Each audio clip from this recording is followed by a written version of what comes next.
Welcome to the Popish Plot. I'm Mike. And I'm Nate. And today's plot is the many, many reasons to join the Knights of Columbus. Now, we recently saw a video done by a fellow Catholic YouTuber, Steve the Missionary, discussing, I believe the title was, There's No Reason to Join the Knights of Columbus? Correct. And in this video, Steve makes some very valid arguments about why he feels that joining the Knights of Columbus is not right for him or potentially for anyone. The issue, though, is that Steve then proposes a completely counterproductive solution. Yes. So first, the validity of his points. So Steve makes the point that they're just about getting more members and they're just looking about keeping on doing the fundraising that they do, and none of this stuff is of any particular interest to him, and so why should he be involved in any of it if he's just a cog in their machinations, if you will. And the reason the Knights of Columbus has had trouble recruiting especially younger men is that there is an inadequate focus within the order on mentorship, prayer, and formation. And he's not wrong in a lot of these things. There are we come from a very good council, but yet at the same time, there are deficiencies within our own council, let alone maybe some of the not as great councils. Well, again, as we often say in the council, it's not just good. It's the best. It is the best council in Michigan, but it's absolutely true. There is not always an adequate emphasis on prayer. Yeah. There's not always as much mentorship as one might like to see. No. And I've met many brother knights who don't seem to be that well formed. No, and in fairness, in some places, the Knights of Columbus for a very long time was nothing but a boys' club for the older guys in the church, and well, those are gears that make it a little hard to change direction when that kind of wears out. So, is the Knights of Columbus perfect? No, absolutely not. But that is in fact the very reason why Steve the Missionary should join the Knights. That's the primary reason why he should. The problem with Steve the Missionary's idea on not joining because it's broken is actually counterproductive. A broken clock, it's wrong. It's right at least twice a day. But the problem with the clock is that it's never going to be right more than that unless somebody from outside the clock gets in there, finds what's not working, and fixes it. So if you just stand outside the clock and scold the clock for not properly telling time, it's never actually going to be a better clock. Yeah. Whereas, on the other hand, if somebody who said, the Knights would be a lot better if they did, then went and joined and said, hey guys, it would really help us bring more people in if we went and did. And that has been both of our actual experience in the Knights. Before the Knights of Columbus, I was a Sunday morning Catholic. I was a pew potato. Yeah. We showed up, and we did all the things that good Catholic boys are supposed to do for the most part. I checked the box of my obligation. Yeah. And that was pretty much it. We went to confession once in a while. Very, very, very once in a very long while. Yeah. Before I joined only when needed.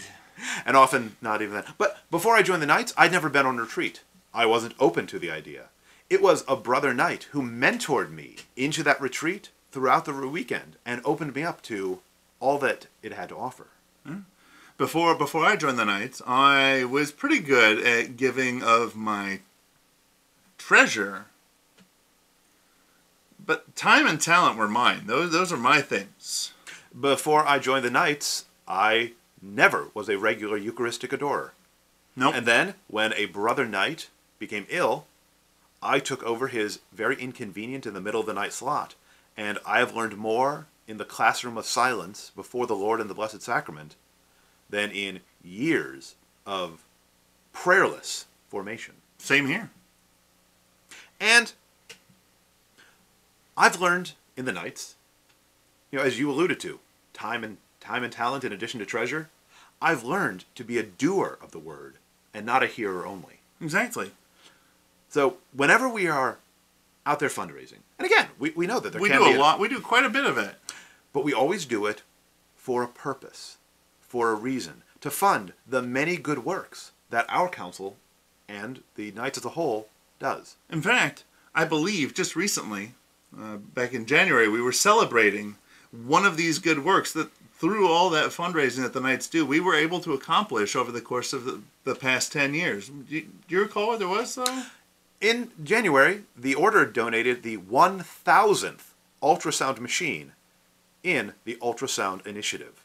So since 2009, the Knights of Columbus, funded through our many pancake breakfasts and pancake breakfasts and fish fries and candy sales and insurance premiums and dues, and has put 1,000 ultrasound machines in pregnancy centers around the country.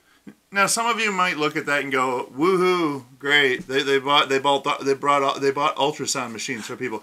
But your response should be, "Woohoo! That's great! They bought ultrasound machines." But you may not realize that there is a huge positive correlation between the number of pregnant mothers who are questioning what they should do next, and then having an ultrasound and choosing to carry that baby to term.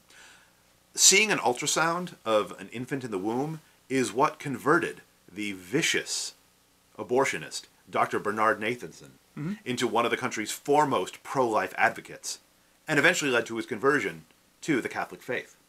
So yes, we do a lot of fundraising, and yes, we could probably focus more on mentoring men, bringing them to a deeper life of prayer, and helping to form them as better Catholics.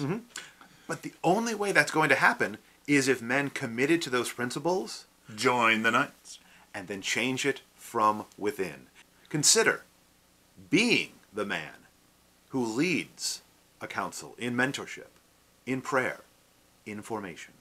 And consider going to kfc.org/join us.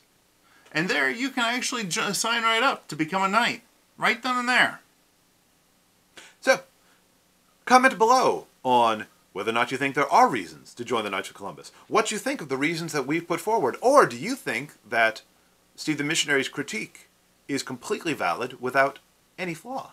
So remember, go down below, hit the subscribe button, the little thumb up there to like us, and maybe that church bell so you'll get notified when we have new episodes. Definitely the church bell. Definitely. And until next time, remember to live your faith. Love your faith. Share that love.